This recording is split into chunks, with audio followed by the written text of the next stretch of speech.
Hello, I'm Beth Joey and welcome back to my YouTube channel. If you're new here, welcome. This is a channel where I paint my face, turn my camera on, and talk about some books. It's the beginning of May. It is also the first day of my full week off work, aka the month of like bank holidays, but also the week of bank holidays in May. We've got Monday the 1st of May off. That is a just standard bank holiday. Then we've got the Coronation Bank Holiday on the 8th of May. So that's 2 Mondays in a row of bank holidays. I don't know why I'm giving you so much detail about this. Anyway, I've got this full week off work, so I thought it might be fun to vlog what Ben and I get up to this week, all the fun things that we have planned. At the end of the week, it's very much wedding planning mode, but at least at the beginning of the week, we're planning to go out and actually do some fun things. Today not included because I wanted to get some reading done, so we decided we'd take a break today, start the whole week tomorrow. I'm gonna get straight into reading my first book of this week, which is going to be the ever exciting, pause while I go and get it, Happy Place by Emily Henry. This book just came out. It is her latest release. It literally came out, I think, a couple of days ago, and I immediately went and picked it up because Emily Henry is an author by author for me. I am obsessed with her work and I cannot wait to jump straight into this story. I have already read 40 pages, but I read them a couple days ago when I was at the beginning of my reading slump, so I have just removed my bookmark and I am going to be starting this book from the beginning again. As for what it's about, it follows a couple who are Win and Harriet, I believe, and Win and Harriet are ex-fiancés. The story starts with Harriet and her friendship group going to this cabin, which Harriet calls her happy place, for one last summer together before the cabin is sold, only for her to be surprised by the fact that her friends have also invited Win, and there is a surprise marriage and everything in play as well. So Win and Harriet, in order to not disrupt things, not to disrupt the holiday, not to disrupt the memories and the nostalgia that they're about to have over this holiday with their friends, they decide to pretend to still be together, pretend to still be fiancés. So it's a whole fake fiancé, second chance romance thing happening, which I'm super keen for. So I'm gonna jump straight into this and I will let you know my thoughts in a little bit. But first, I'm starving, so I'm gonna make myself some breakfast, something simple like Vegemite on toast, nice and easy. And then I will start reading this book and just have an easy breezy reading day today before the hecticness of the rest of the week. So let's go make some breakfast.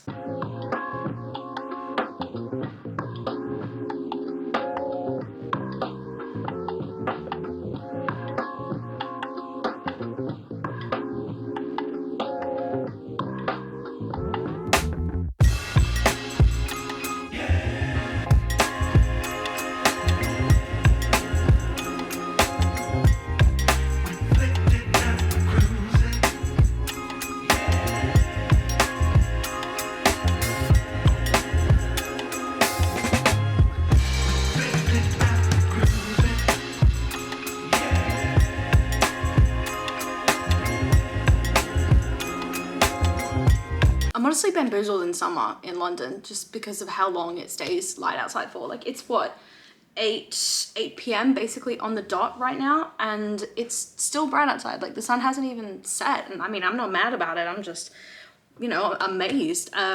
But anyway, my day has been pretty good, pretty relaxed. Not really been doing much because this day, as you know, was dedicated to reading. I went out and got lunch from the kebab shop that's just like downstairs and down the road. Amazing food, but I think it's embarrassing how well they know me there because of how many times I've gone there. It's usually for like chicken nuggets and chips because they do that sort of stuff as well there.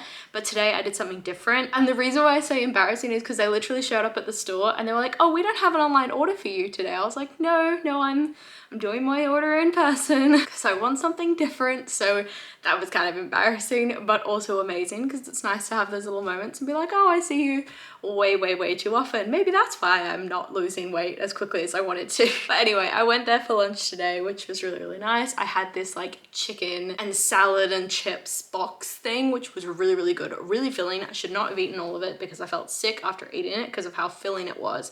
But then it's just been reading. I watched a bit of One Tree Hill because that's my go-to when I'm in a bit of a slump. It doesn't take me out of the slump. It's just what I watch when I'm in a slump because I love it. So I was watching One Tree Hill for a bit, doing a bit of a rewatch, starting a bit of a you know, series rewatch. I am a fangirl for Nathan and Haley. If you know, you know, they are adorable. And then I've been reading Happy Place by Emily Henry. I've taken the hardback off, but I promise you it is this book, and I am now 182 pages in, and I am 99% sure I'm just about to reach like the breaking point, I guess, between the main couple, Win and Harriet, where they've been talking for a long time, they've been flirting for a bit, they've been like making moves towards each other, but neither one of them really wants to go any further because the heartbreak is still there. We're getting a bit more backstory about why maybe they broke up in the first place, and I'm not going to tell you what that is because I want to keep this fairly like non-spoilery. And yeah, I mean, I need to read more second chance romance because the tension is just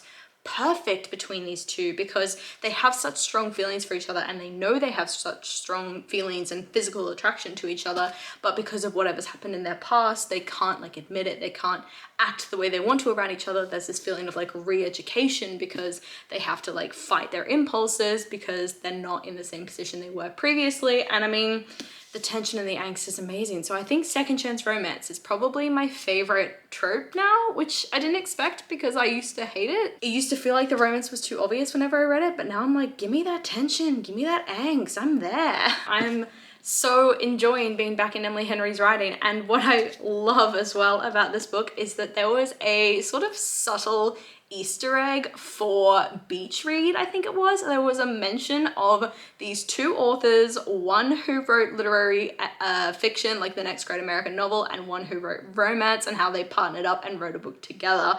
And I was like, that is the plot of Beach Read. It's nice to see little Easter eggs of Emily Henry's world scattered throughout here. And like, if you've read those books, you'll obviously notice them. So I enjoyed that. But yeah, I am thoroughly addicted to this book, and I am just itching to get to the point where the tension finally breaks between them and they finally admit to each other that they've got the same feelings they always had, and they finally like get back together and give each other another chance, or at least talk about whatever happened, because I'm chomping at the bit to find out what happened between the two of these people. And like, they keep going back into the past, but they don't go into the bit of the past that I really want to know, which is the thing that broke them up. Like, it reminds me of, I think it's People We Meet on Vacation, or You and Me on Vacation or something. I know it had different titles depending on where you're from, where that one, it like goes back and forth in the past, so like the formation of their relationship and then where they are now after some mysterious breakdown that's happened.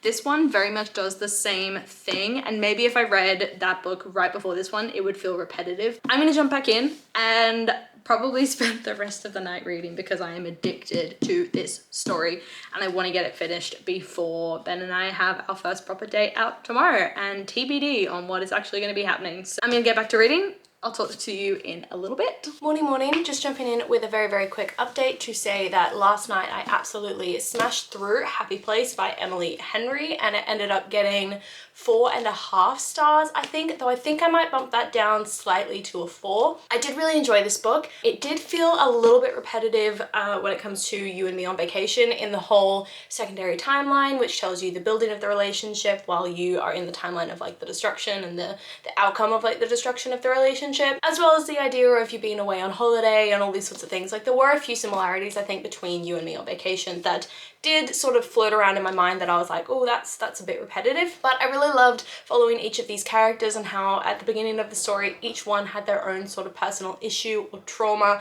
that they had to work through throughout the book. And then the story ended in this really sort of fulsome round circle kind of way where the friends realized, I guess, that you know, everything isn't the same as it always has been, and that you need to grow and change with your friendship group. And that doesn't mean you have to lose friends. It just means that your friendship group is going to look a little bit different as you grow up. And I like that that was explored, the whole friendship dynamic as well as the relationship dynamic. I liked all the main characters. I thought the two romantic interests were super cute together. There was so much tension and angst, I guess, in the beginning of this story, because you knew that they were perfect for each other, but then they obviously couldn't really face that that, and you kind of knew that they were pining for each other the whole time, despite being on only the one point of view, Harriet's. So you felt like the tension of just wanting them to get together and be happy and talk about their issues and find out what actually broke them up in the first place and all that sort of thing. So it was so tension filled, and I liked that it explored relationships with parents as well. So it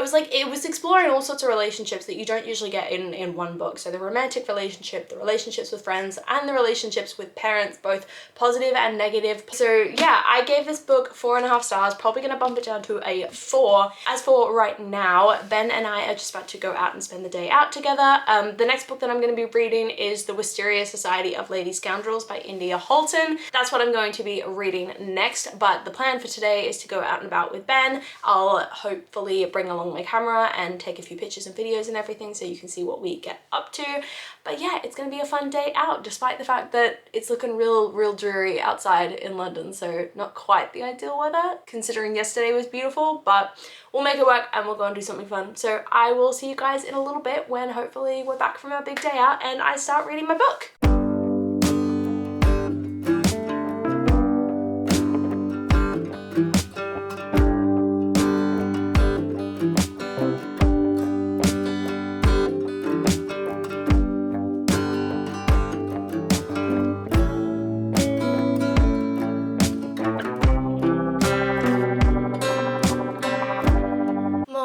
Morning. It is Thursday morning. We're getting to the end of this full week off that I've got this week, and it is gonna be an interesting day. It's gonna be a fun day, but it's gonna be an admin heavy day because today is the first day of Ben and I's 9 to 5 wedding planning, and it's 8:35 a.m. this morning. So we've got a little bit of time to go out, get some breakfast, and probably start a little later than 9, but you know, it's a solid day of wedding planning. I wanted to just update you guys quickly on the book portion of this video, or the book part of this video, and that is I'm now 138 pages into The Wisteria Society of Lady Scoundrels. I have been reading this book super slowly, and I think part of that is because this is definitely written in a way that makes it sound like it's written in the time that it's set. So it's set in England during the time of Queen Victoria's reign, so I think that's like the 1800s, and the language used definitely reflects that, so it's a little bit denser to get through in terms of like stumbling over the long words and the sort of different rhythm, I guess, of the writing than what I'm used to. But don't get me wrong, I'm really enjoying it, and I'm really enjoying how language and the wording of these conversations and the descriptions is being used to make really big things sound really like trivial and amusing. So for example, they're talking about like assassination attempts like they're some sort of good thing. They're like, oh yes, you know, I'm finally gonna make it into the society now that I have someone who's got an assassin coming after me. And then these conversations that she's having with this assassin are like very bantery and very tense and romantic, like romantically tense, which is just so strange to me because I'm like, this guy is set to kill you, but like the way, oh my god, you have to read it. Like the way the writing is used to make it so comedic. It's not the actual words that are being said, it's how the words contradict so strongly what is actually happening in the situation around them, and it's hilarious. I really like our main character Cecilia. She's a lot of fun. You can definitely tell she's got some sort of hidden talent, hidden ability that everybody else knows about and she doesn't, so she's kind of stumbling to catch up while also trying to save everybody because they've been kidnapped by, I think, her father, who is like the big bad, I guess, in this story. Cecilia is very prim and proper, and she has the most hilarious aunt that is like such a hypochondriac. She's like,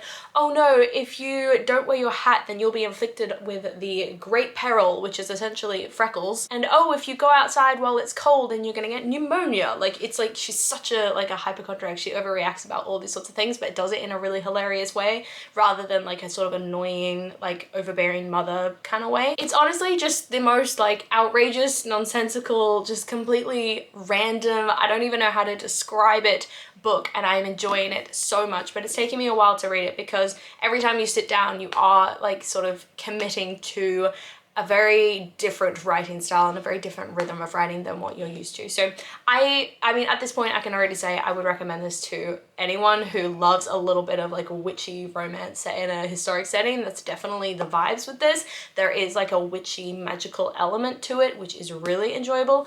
I don't know if it counts as magical realism. I think so, because it's not like full-on fantasy, so I think this is magical realism, but I don't know, I'll have to look that up later. But yeah, As I said before, Ben and I are just about to go out for breakfast, and then it is down to wedding planning. So maybe I'll have some actual decisions to share with you by the next clip. I don't know, we'll see. So I'll see you in a little bit. Hey, it's Friday morning, just popping in very, very quickly to say yesterday I got literally no filming done, no reading done, nothing except wedding planning, and it went so well. We pretty much did everything that was on our list, checked off everything, started making websites, started designing invitations, all these sorts of things, got our color palette down, like everything was done that was on our to-do list yesterday, and it felt amazing. But as for this book, yeah, I haven't really read any. I think I've read another like 30-40 pages, and the romance is definitely getting a little bit stronger. They're having a bit more of a connection to each other. I think they kissed for the first time as well, which was real fun. And I'm thinking that despite the fact that this is Regency, it's going to be a little bit more spicy than I expected. And I didn't expect it to be spicy because at the end of the day, yeah, it's Regency, but it's also like constantly going against the standard that is set for women in this time. Like, these women are independent, they're on their own, most of them don't have husbands, and the ones that do have husbands are killing their husbands. They're like all sorted. The women are the ones in power in terms of the ability to like lift and move their houses, like the witchy side of it. The women are the only one able to accurately do all this sort of stuff. So you know what, I think it might go against that sort of Regency no spice thing and offer up a little bit of spice. So that should be fun. But yeah, they've only just kissed for the first time, and I am 138 pages in. Actually, I think I was 138 pages in last time I updated you guys. So maybe I haven't read anything since I last updated. I don't know, but the plan for today is to go out to the shops with Ben, because there's a few things that he needs to get for work and everything like that. And then I am heading over to my maid of honor's house, and we are going to do more wedding planning, except it's going to be like all the girls stuff. So sort out dress shops and bridesmaid dress colors and jewelry and like budget for these sorts of things, all that sort of thing. We're thinking of doing a trip to Paris to go wedding dress shopping, which feels very extravagant for like a girl from Oz who, like, for me, wedding dress shopping, when I imagined it before I moved here, was always like you go to like the local city place and you find something nice. But she actually wants to go to Paris, and I keep forgetting that that's literally a couple of hours like on the train away. So we could actually do that, which is insane to me. But anyway, that's the plan for today. So I'm hopefully going to do a little bit more filming today and update you guys with a bit more b-roll, and maybe get some reading done tonight. Probably not, because I'm meeting up with girls fairly late, and it's going to probably be a late one. And the last thing that I'm going to do when I get back from a late one, after a few too many glasses of wine, is sit down and read a book. So yeah, let's go have a nice day out and get some more wedding planning done.